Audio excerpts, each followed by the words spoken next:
안녕하세요. 황녀의 싸다고 토크 시간입니다. 네, 오늘의 사연은요. 결혼 후 남편이 사기꾼이라는 사실을 알게 된 어느 한 여성분의 사연입니다. 사연 읽기 전에 구독과 좋아요, 많은 공유 부탁드릴게요. 결혼 3년 차에 접어든 여자입니다. 만나서 결혼까지는 1년이 조금 걸렸는데 이제 와 생각해보면 제가 생각이 너무 짧았던 것 같습니다. 그래도 그때는 그 사람 좋은 점만 보였고 소개받기를 공기업에 근무한다고 했습니다. 그때 생각하면 직장 확인 안 한 거 땅을 치고 후회하고 있습니다. 저는 서울에 있는 전문대를 나왔습니다. 그 사람은 서울에 있는 4년제 대학에 나왔고요. 처음 시댁에 인사하러 갔을 때 어머니가 그러시더군요. 뭐야, 그럼 전문대밖에 안 나온 거야? 라고요.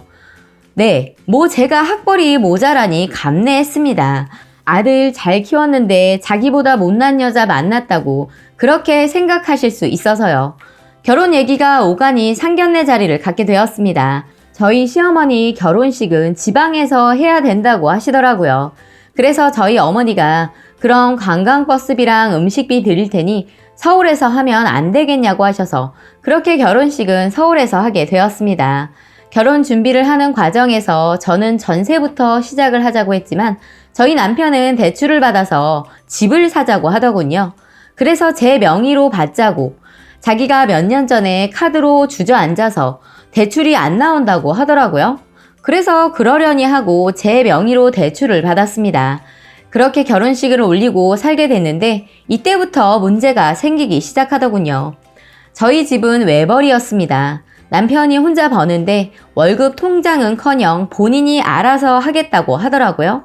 공과금은 밀리기 바쁘고 이자 내고 시댁에서 결혼할 때 가져온 돈 1,000만 원을 한 달에 200만 원씩 갚아야 된다고 하길래 알았다고 하고 그렇게 갖고 있는 줄 알았어요.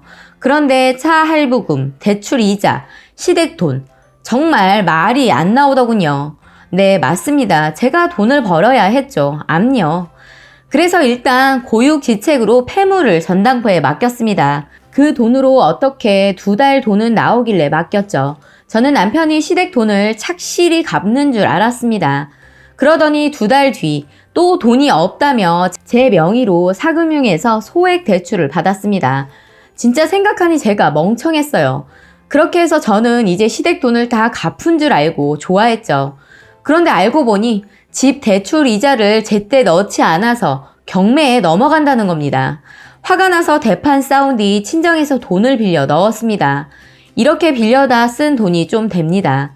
시댁에 집 넘어간다고 하니 그건 너네 사정이니 알아서 하라고 그러시는 거예요. 할 말을 잃었습니다.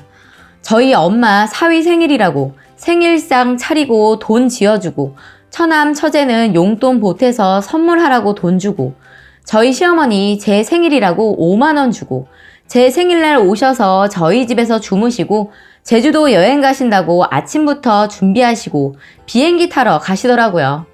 생각해보면 매년 제 생일 앞뒤로 해서 동남아 순회 여행이다 뭐다 다니셨습니다. 하여튼 그 다음 사건으로 터진 게 자기 회사에서 무슨 가게 임대가 나왔다면서 저희 엄마 아빠한테 가서 가져간 돈이 어마어마합니다. 서류 위조는 기본에다가 직인까지 찍어서 가져오니 저희는 알 턱이 없었죠. 결국은 차일피일 미뤄지는 게 이상해서 저희 아버지가 전화를 해본 결과 그런 직원은 다니지도 존재하지도 않는다고 해서 결국 발각이 되었습니다. 그래서 저희 아버지가 시아버지께 전화를 드렸습니다. 그런데 시아버지가 뭐라고 하시는 줄 아세요? 그러게 뭘 믿고 걔한테 돈을 맡겨요. 전 제 아들이지만 내놨습니다. 이러시더라고요. 그 일이 있은 뒤 죄송하다고 잘못했다고 하고 저도 어린 나이에 돌싱은 되고 싶지 않았던지라 열심히 살기로 하고 지내기로 했죠. 그런데 여기서 다시 그 사람의 사기 행각은 시작되었습니다. 결혼 전부터 말하던 자기가 사놓은 땅이 보상을 받아서 뭐 어쩌고저쩌고 그러더라고요. 그런데 혼자 산 게 아니라 3명이 사서 소송이 붙었다 말하더군요. 그런데 저희 엄마 아빠 사람 믿은 죄밖에 없습니다. 여기서 서류를 또 위조해서 가져왔습니다. 꿈에도 또 그럴 거라고는 생각을 못했었죠. 법원 비용이다 뭐다 하면서 돈 가져다 또 쓰더군요. 그 와중에 살던 집 넘어가서 나오게 되고 짐은 컨테이너에 맡긴 채 저는 지금 친정에, 남편은 본가에 내려가 있어요. 벌써 2달이 되어가네요. 남편 그 돈 나온다고 직장 때려치고 빈둥거리더니 내려가서는 무슨 지게차 자격증 따겠다고 4개월만 기다리랍니다. 하지만 지금 제 명의로 된 채무만 해도 액수가 큰데 저희 시아버지, 시어머니는 자기들은 능력이 없어서 못 갚으니까 속은 니네들이 잘못이다. 난 모르겠다. 콩밥 먹여라. 이런 식입니다. 친정에서 가져다 쓴 돈이 억소리가 납니다. 액수를 떠나서 그 사람 집안 아주 대단하더라고요. 어떻게든 잘 풀어보려고 저희 아버지랑 내려갔었는데 시어머니 눈 뒤집혀서는 그냥 내 아들 콩밥 먹이세요. 공문서 사문서 위조는 제가 아니라니까요. 라고 하셨습니다. 결국 저희 아버지 질려서 그냥 올라오셨습니다. 그리고 처음 살던 신혼집에 남편이 저도 모르게 3,500만 원을 빌려다 써서 지급 명령 계속 날아오고 있습니다. 답답하네요. 저희 남편은 제가 전화라도 하면 욕하고 끊으라고 소리만 지릅니다. 자랑은 아닌데 저번 다툼 때는 손 올라가서 경찰에 신고까지 들어갔습니다. 남편은 그대로 시댁에 내려갔는데 시어머니가 자기 아들 옷 찢어져서 왔다고 그 얘기만 계속 하시더라고요. 전 사지 육신 다 멍들고 발로 차인 배는 아파서 몇 날 며칠을 앓았는데 더 괘씸한 점은 남편이 저희 아빠한테 전화해서 고소하라고 한 거예요.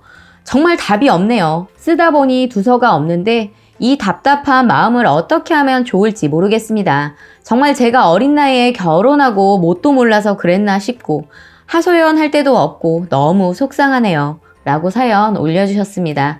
오늘의 사연 여기까지였고요. 많은 공유와 여러분들의 생각이나 느낀 점이 있다면 댓글로 표현해 보시기 바랍니다.